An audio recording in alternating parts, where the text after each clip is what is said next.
waking up, which is actually the perfect time to talk about this tree here. This is a gymnosperm type of tree. And what that means, the root word of that, sperm, seed, you'll probably know that. And then gym, where does that come from?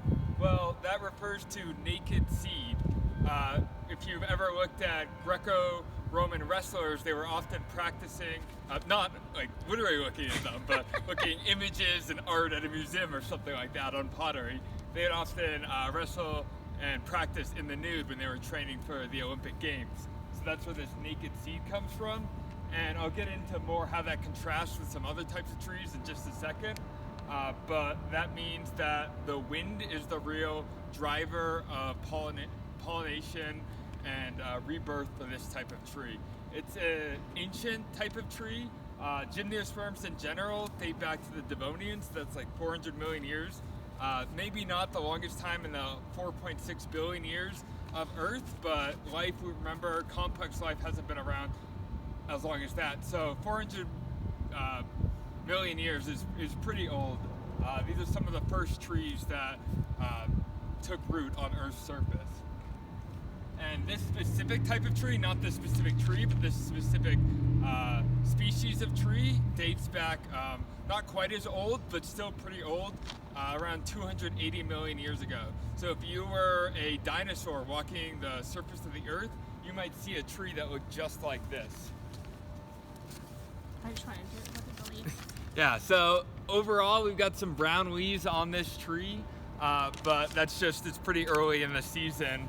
Remember, times in Earth's history might have been a little bit warmer in the past, so this tree might not love the cooler weather we're having today in Denver, but maybe it does. It seems to be adapted pretty well. No, I'm just spitballing. Is that everything I need for this? Yes, yeah, you can move on to the... That's why I was spitballing, because I was like, I feel like there's something more, but I can't remember. So now we're gonna move a little bit further in Earth's history to the angiosperms, which date to the late Jurassic, early Cretaceous. So they came around just a little bit after that tree over there formed. But this is a whole brand of tree. These are our angiosperms.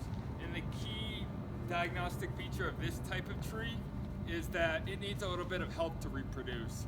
Unlike the wind-driven tree over there, the gymnosperm, this tree relies on flowers and fruits to attract pollinators, which help it reproduce. So it's got its seed. These are the type of trees that are more common today, that we're more familiar. Think of like an apple tree or a nut tree, where it has something that encapsulates the seed, attracts birds, bees, butterflies, any type of pollinator that are attracted to those sweet fruit that surround the seed.